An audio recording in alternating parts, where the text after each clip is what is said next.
What is up, everyone? Welcome back to the channel for another review. Today we are talking about The Legend of Ochi, a new A24 film that's nice and short, about 90 minutes, and it's rated PG. I'm going to get right down to business with this one, but before I do, I will give a quick synopsis. We follow a young girl, Yuri, played by Helena Zangel. She lives in a small village in Carpathia, raised among many siblings by the patriarch of the family, played by Willem Dafoe, who has taught all of them to fear this creature that is kind of a giant lemur-looking animal called the Ochi. And he's basically trained his children to be a little mini militia. They go out into the woods, they hunt the Ochi, and they try to drive them out of areas that humans are going to be interacting with them. Yuri discovers one of the younger Ochi caught in a bear trap. She saves it, starts to befriend it, and comes to the realization that they aren't the bloodthirsty monsters that her family has made them out to be. And this right here, folks, is a strong contender for the most boring film of the year. I understand that I'm in the minority on this one,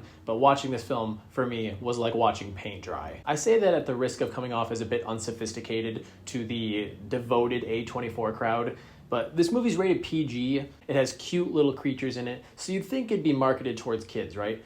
I think this will put your kids to sleep. If I had to describe what it's going for, I'd say you could take something along the lines of How to Train Your Dragon, suck all the fun out of it, and instead of dragons, we have these lemur-like creatures, the Ochi. Because it's the same story, right? We're following a protagonist who discovers that this creature that has been made up to be a horrific monster is actually just misunderstood and mistreated by humans. So take that as your bare bones plot, insert a little bit of E.T., and make it more Wes Andersonized, for lack of a better way of explaining it.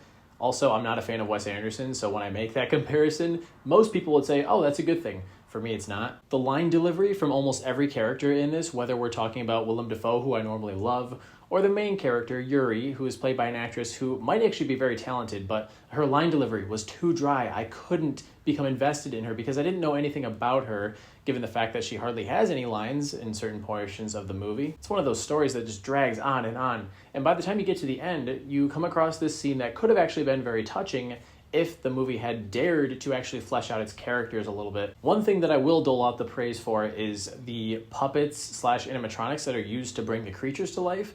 I don't think there's any CG in this. I'm pretty sure they're all physical props, and they look good. They look cute. That scene early on where Yuri finds one stuck in a bear trap, it's injured, bleeding, you feel sorry for it. I think there was a lot of work put into making the creatures look real, but also just anthropomorphic enough that you feel sympathy for them. The problem is that it's so unbelievably slow-paced.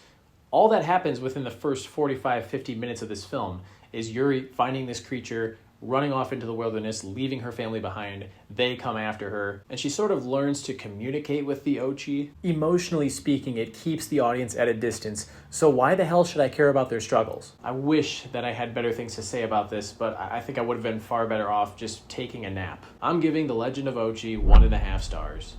A24 has always been very hit or miss for me, but even when they miss, usually their films give me something to think about so that I'm not just watching the most boring film I've seen in years. I guess this goes for something about mending relationships between parents and their children, but it's so superficial and undercooked. So it goes without saying that I would not recommend checking this out.